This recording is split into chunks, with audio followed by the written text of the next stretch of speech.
Greetings, fellow adventurers. This is darkfireslide, and welcome back to Pathfinder Kingmaker, Beneath the Stolen Lands. Now, last episode we thought we were going to be fighting a boss, and that did not turn out to be the case.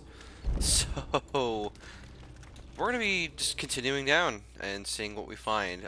So far, this party has been, like, a slam dunk, I think would be a really good term to use, because we've just been crushing it. This setup with this amount of buffs and everything like that has really just been very, very strong indeed. And we're going to continue that today. We're going to just keep on moving through. Yeah, I mean, look at that, though. That's just so good. Just so much damage. And already on this floor, this is interesting. We've got a multi-door scenario going on, so we're just going to open all the doors and see where they go. So far, I am finding, by the way, for those who are wondering and maybe thinking that this run has been too easy, that challenging difficulty is actually, as the name might suggest, a lot more challenging, which is good for anyone looking for kind of a long-term solution. Now, we can kind of see one weakness of this party here is that inside of doors, inside of like a kick in the door situation, we're at a little bit of a disadvantage just because we can't sometimes actually get everyone through the door. So, that's unfortunate. We get the Blessing of the Salamander from this Nature Shrine, which gives us fast healing 5, so we regenerate 5 hit points every round. Fire resistance 20. We already had 20, so I don't know. That probably doesn't stack. And then a +2 competence bonus to combat maneuver defense. So that'll protect us against things like tripping, disarm, etc. Alright, we found a secret room. Always a big fan. It looks like this is not a conventional one, so I'm half expecting there to be a fight in this room.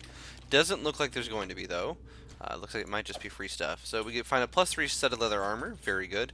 Light pick, 300 gold. Some light maces that I'm not going to bother taking. And some scrolls of polymorph. Small fire elemental. That's not very good. You can turn other creatures into stuff. But I don't know that we have much use for it, considering that our barbarian does more damage when he's in his regular form anyway.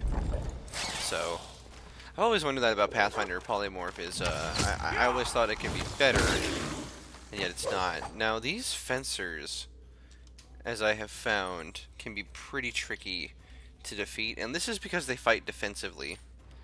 Yeah, they actually have 2 less AC than they normally do on challenging. Normally they actually crank them down a little bit. And you can find this in the combat log as well. I was fighting some of these earlier today at with 7th level characters no less. And they had 26 AC, which is really difficult to get past at that level. Not too bad at this level. Speaking of which, we actually just learned heroism, I think, on our sorcerer, and we have not given heroism to our 2 primary damage dealers. So let's go ahead and do that real quick.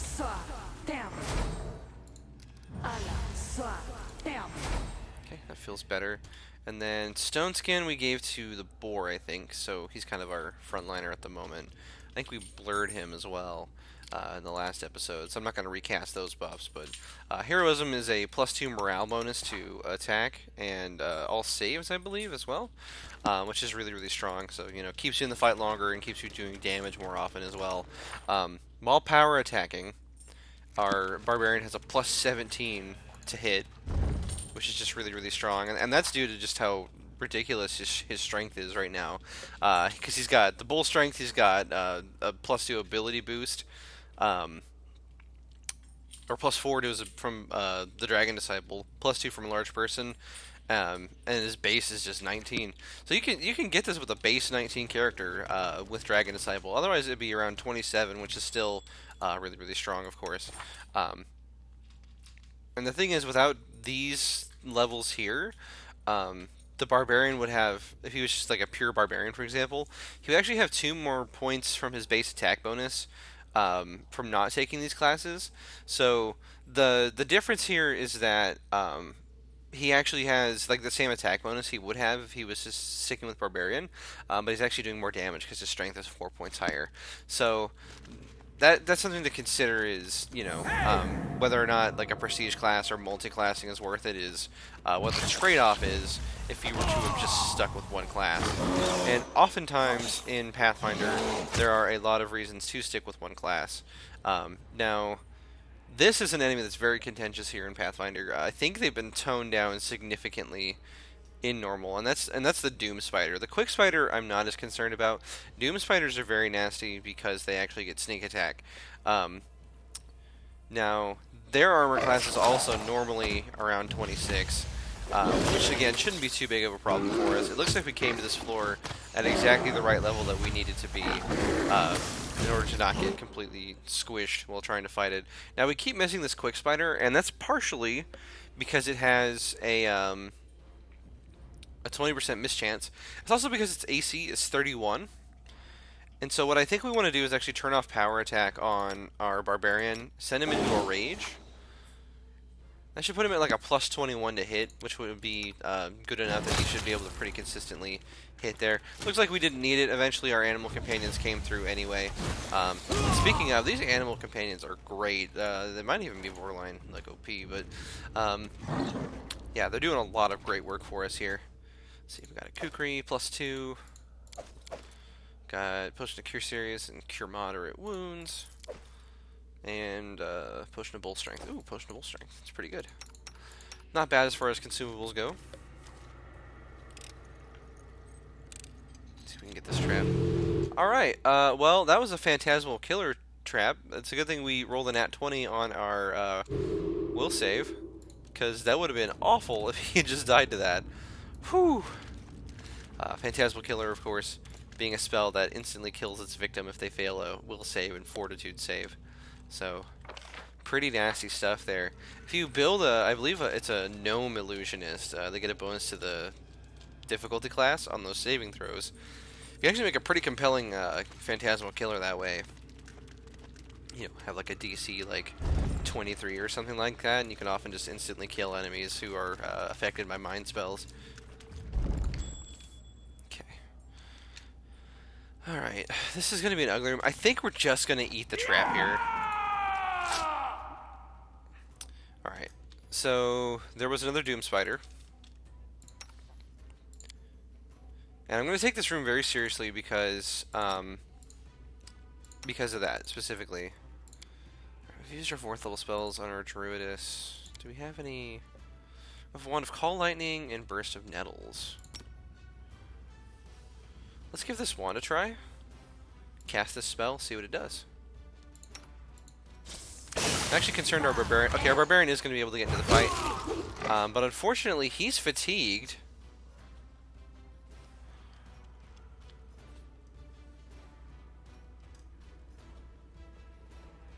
Okay, these things have spell resistance as well, which is just really, really nasty. We're going to go ahead and cast Controlled Fireball. So it's a fireball that won't actually affect our... comrades here. Looks like the Barbarian still got a critical hit in. Very nice. And maybe we don't. Okay, wow. So that was another Phantasmal Killer trap. That's pretty nasty. Thankfully, he rolled a nat 20 on the Fortitude saving throw part of the Phantasmal Killer spell. So, alright. And that room, again, wasn't that bad. That could probably partially because this party setup is so sick. With only 4 party members, we just have so much, like, meat, basically. Which is just really, really good. Okay, now... I think we're ready to go ahead and exit the floor. So we're gonna go do that.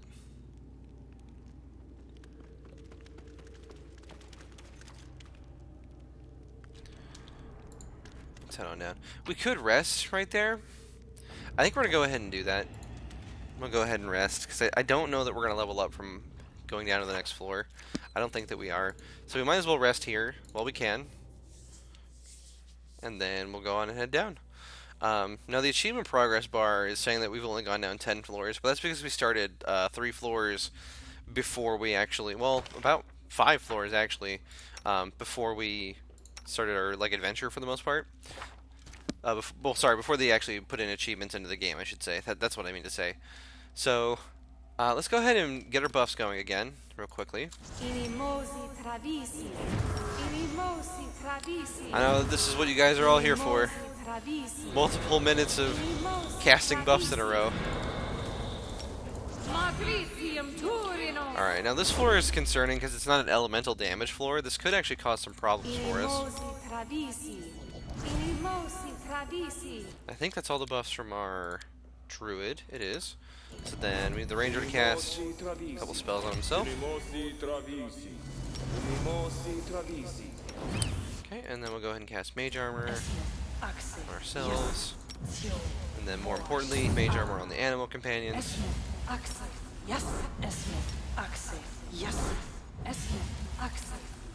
This party composition turned out a lot stronger than I thought it was going to be. Speaking of which, for anyone still watching the series, just because this is a run-based thing, if there's a class you would like to see in the next run, just to see it, like, test it out, I will strongly consider anyone who comments a class, just because I like interacting and seeing, like, what other people want to do. We're going to hit most of the party with heroism. We'll hit the dog too. I'll take things that shouldn't be set out of context for 400. Okay. Let's go ahead and get going here now that our buffs are cast. Go ahead and open the door. Come on. What's in here? Alright, we got some wargs. We got a Durger, which is like a dark dwarf. We don't have enlarged person on our barbarian, which I kind of want to do, honestly. Yeah,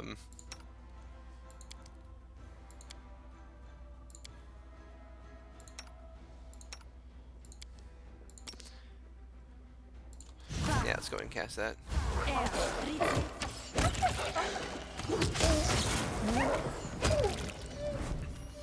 This is turning into a massacre pretty quick. Very nice. Okay. Got a trap over here. Might as well try to disarm it, get some experience out of it. Although, on the other hand, our ranger's not very proficient at taking out traps. I think we're going to skip that unless we absolutely need to, like, go through that area. Just because the experience for it is, like, 65 or something like that. And admittedly, because the thing is, even if you do, like, if you disarm, like, 10 traps over the course of an entire run, right, and you're getting 100 XP every time, or 65 XP every time you're doing it across your 4 party members, let's say you disarm, like, 20 traps. It's, like, 1,300 experience, which wouldn't even level us up at 9th level. So it's really only worth doing at, like, 1st and 2nd level if you absolutely have to, in my opinion. Or if you've just got a rogue where it's, like, it's going to be fine, you don't have to worry about it, then that's a good situation for it as well. I am going to go ahead and cast a controlled fireball here. I think this is a great place for it. Perfect location for it.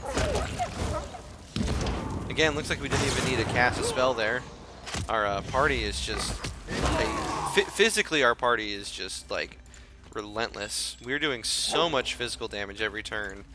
That this is actually kind of insane, so let's see. We're looking good otherwise. Alright, here's our door. Now, this is floor 15. This very easily could be a boss floor, so we're going to be on the lookout for that. I'm feeling pretty confident, though, about our abilities, so we'll see what happens concerning that. Now, this is a DC 25 Arcana check. I am going to go ahead and cast Guidance on our Sorceress. Just give her a +1 to this skill check here. And we failed. What do we roll? We'll roll the 3. Alright. Needed at least a 9. So, yeah, that didn't work out. I think this is another door right there. Okay. I mean, when the worst of the concerns that you have for your party is that they have a hard time fitting through the door sometimes, that's a pretty good party, I think. Okay, I think now might be a good place for a controlled fireball. Just because we're a little cramped. There we go. And we'll do, like, 50 damage. Okay, not bad. Alright, this trap I'm going to go ahead and disarm just because moving around it would be a pain. So we'll go ahead and try to get it out of here. Perfect. And then does anyone have a good knowledge world check? Nope. So our best bet is honestly going to be our sorceress. She has like a +4 to dealing with modern world, or the modern world, with knowledge world. Looks like she passed the check. We gain a +2 insight bonus to AC and reflex saves as per the foresight spell, which is pretty cool. That should give our party a little bit extra protection, which is great. Okay, another trap we'll need to disarm.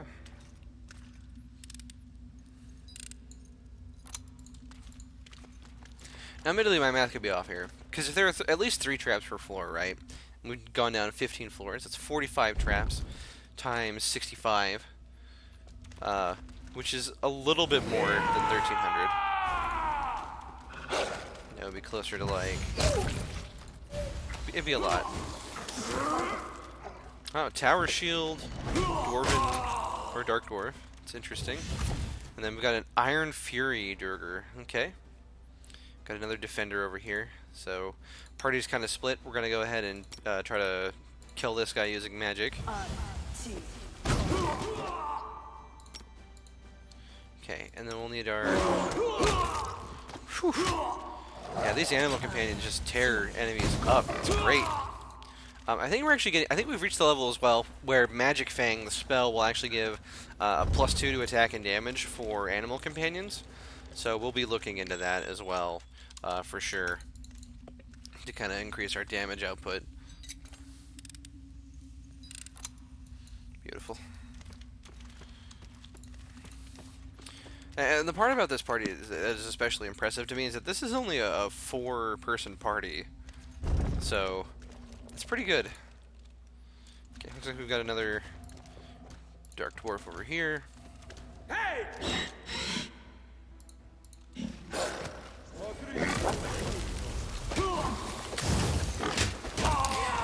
Okay, so these purple floors are what I hate the most about this game, because there just isn't a very good way to counterplay. Specifically, like oh, this crap. Oh, what's it? What's this? We killed an elite enemy.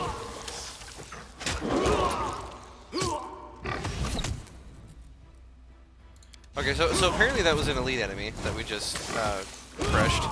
But he wasn't a boss. So the difference is, when you kill an elite enemy, you do get bonuses every time that happens. Let's see what's going on here. Oh, he's got a vine trap on him. Okay, so he's gonna be stuck in that trap for another 20 seconds or so. Yeah, about 20 seconds, and that's fine. When he gets out, we'll level him up. But yeah, so there are elite enemies. Usually they have like what looks like the little monster crab thing like on their head from like the corrupted floors,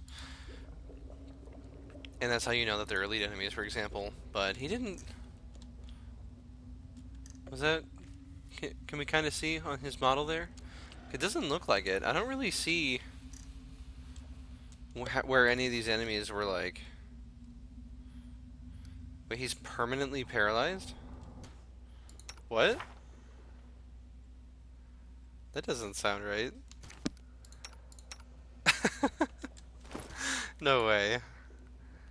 It wouldn't make a spell that does permanent paralysis. That'd be kind of ridiculous. The duration of the regular spell is already up. Do I need to dispel magic? That'd be kind of crummy.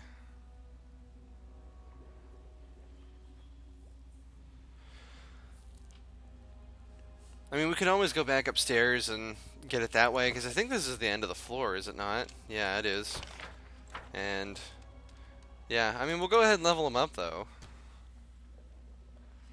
And we're done taking Dragon Disciple, because we've decided there's not really much more that we're going to get out of this. So, at 5th level here, we're going to get the ability to no longer be sneak attacked, which is very nice. Okay. And then the Druidess can turn into a Smilodon, a large elemental, or a shambling mound. Perfect.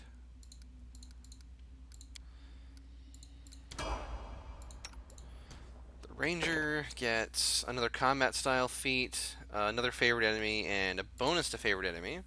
So perfect. It's going to be a great level for us there. Oh, get another rank of mobility this level. Sure. Archery. Let's see. Point blank master would be really good. I think improved critical is what we're going to go for, though. It didn't ask us which weapon we wanted to use. Okay, there we go. It's like, it's like, wait. This is only for one weapon. Why aren't we picking one? But okay, so now we can choose a new favorite enemy. We've already got undead and magical beasts. Um, let's see. I'd like to add something nasty to this list. Like constructs would be are a type of enemy I really don't like. Giants are also pretty good. Let's go with giants. And then we're going to immediately improve giants as well. They're just a really nasty enemy type, especially later on. So if we get to the later floors, I'd really like to be able to kill, like, frost giants, fire giants, hill giants, all manner of giants. Because those are going to be a threat, I think. I know they were to me when I made it that far before, so let's see. Alright, we get one spell. We get one 5th level spell to choose here. Communal Stone Skin is extremely powerful for this party. And I'm struggling to think of another spell that would really be that much better for us. Especially since the Druid can naturally cast the Animal Growth spell, which gives animal companions bigger size, plus 8 to strength, plus 4 to con, which is just really, really strong. I think they're doing some yard work outside of my apartment right now, so I apologize if that's coming in through the mic. We don't have that much time left on this episode anyway, though, so it shouldn't be too big of an issue. And we could... This could be a fun spell, Genie kind. We turn into a Genie. We get +2 against saving throws, +4 enhancement bonus to natural armor, +2 enhancement bonus to constitution. Unaffected by difficult terrain. In addition, you gain other abilities. But can we still cast spells? That's kind of the big question here. Let's take the dive. Let's find out, because this sounds like a cool spell more than a practical one. Although, okay, no, we're gonna go practical first. Just saying it out loud like that, I changed my mind. So let's go ahead and get Communal Stone Skin. This is a really, really powerful spell. All you need is some Diamond Dust, and Diamond Dust is relatively cheap at this point in the game. At the very least, it's worth the asking price. We found a +4 leather armor, +1 mithril full plate, +2 dagger. The acerbic ring does +1d6 with bombs if they have them, and it's not going to be useful to us, obviously. And 3 short bows. Okay. I think that's it for us this floor. Let's go ahead and hit the rest here. See if that fixes our wayward barbarian. It does not. He really is permanently paralyzed by that spell. I don't even know what spell was that anyway.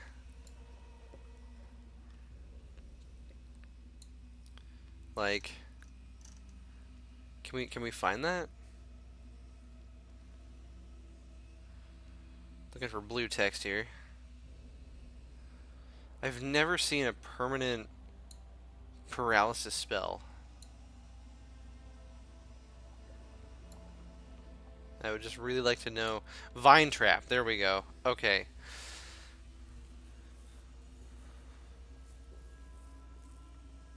Though a successful reflex save negates the paralysis. So I think this might be bugged because I don't think the paralysis is supposed to like go away, and we're not making saves anymore. So okay.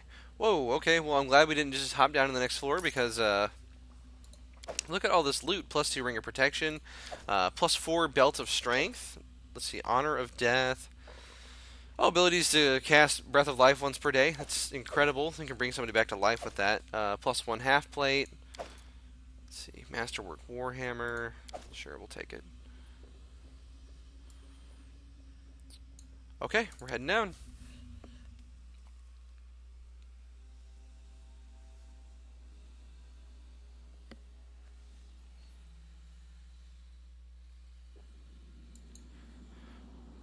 Okay, he's still paralyzed, so we're gonna have to go back to town to get that fixed. Impressive, impressive.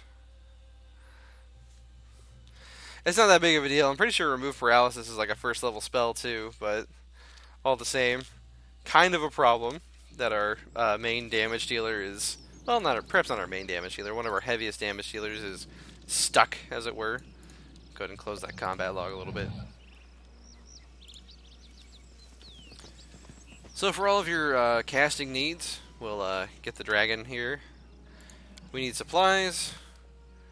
Go ahead and get a scroll of remove paralysis. Yeah, it's like 150 gold. Really not that big of a deal. And where did that go in our inventory? There we go.